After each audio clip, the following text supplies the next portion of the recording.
Écoutez Sichat Chalek Yud, deuxième Sikha sur Vaishlach. Dans la paracha, on voit que quand on décrit la descendance d'Esav, etc., on dit que quand Yaakov est revenu en Eretz Israël, Esav il a pris tous les membres de sa famille, tout ce qu'il a acquis, et il est parti.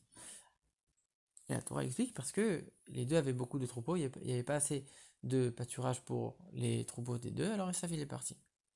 Et Rashi note sur ce verset, il dit, comme ils avaient beaucoup d'animaux, donc il n'y avait pas assez de pâturage pour les animaux.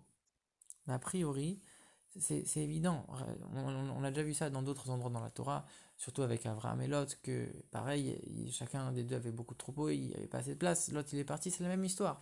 Pourquoi Rashi a besoin tellement de s'attarder sur ce verset? Et Rashi, il dit pas mikne, le mot mikne qui veut dire le bétail, il dit behemoth, les animaux.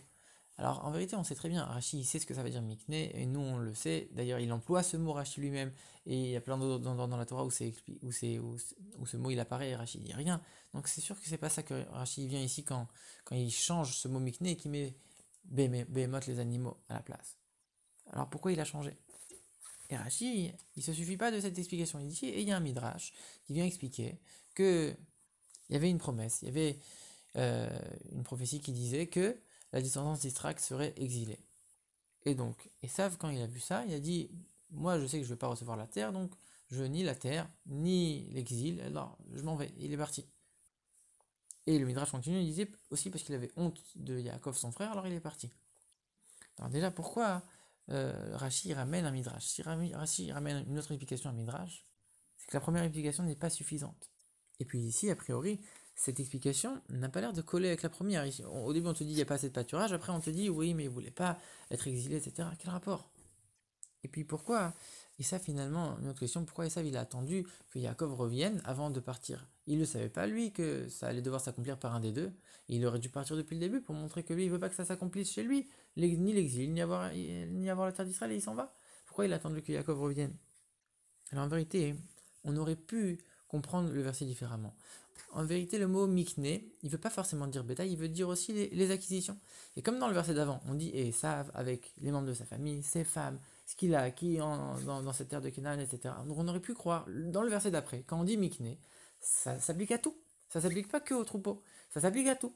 Et donc ici, ça veut dire qu'il n'y avait pas assez de place pour les biens de Yaakov et de Esav, pas forcément le troupeau, mais les biens tout court. Et donc Esav il est parti. Mais à ce moment-là, il y aurait une question qui resterait. Pourquoi ce serait Esav qui serait parti plus que Yaakov? Pourquoi? Il n'y a pas de place pour les deux, ok, mais alors pourquoi Yaakov il n'est pas parti? En vérité, par le fait que Rachid, lui, il vient, il te dit non. Ici, on parle que des troupeaux. On parle pas de tous les biens, on parle que des troupeaux. Il te dit Behemoth. Il dit pas Meikne Rachid, il dit Behemoth. Les animaux, le troupeau. Parce qu'en vérité, on sait que dans la paracha de Vayetse, Yaakov, avec le troupeau de Lavan, il a tout fait pour le multiplier, et on dit qu'il avait un très très grand troupeau.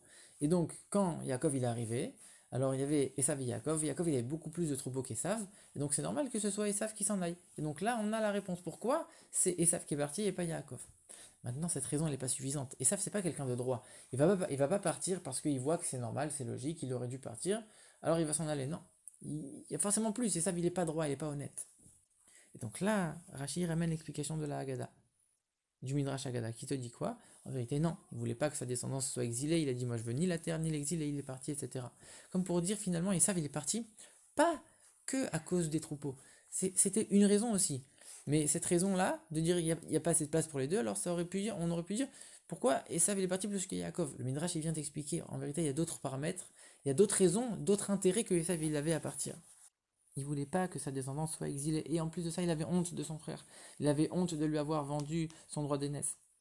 Encore une fois, les deux raisons ici sont nécessaires, puisque s'il y avait eu que le fait de ne pas vouloir l'exil, alors finalement, Esav il serait parti avant. Comme il est parti, il a attendu que Yaakov arrive, ça veut dire quoi? Dès que Yaakov il est arrivé, ça a réveillé cette honte qu'il avait. Et comme il était tout le temps avec lui, ça rappelait constamment cette honte, donc il a voulu partir à cause de ça. Donc il y avait les deux raisons. Sauf que la raison principale, bien sûr, c'est de ne pas vouloir que sa descendance soit en exil. Et donc finalement, on voit que le Midrash n'est pas en contradiction avec le sens simple. Il vient ajouter une explication pour qu'on puisse comprendre tous les paramètres qu'il y avait en jeu. Pourquoi c'est Esav qui est parti et pas Yaakov.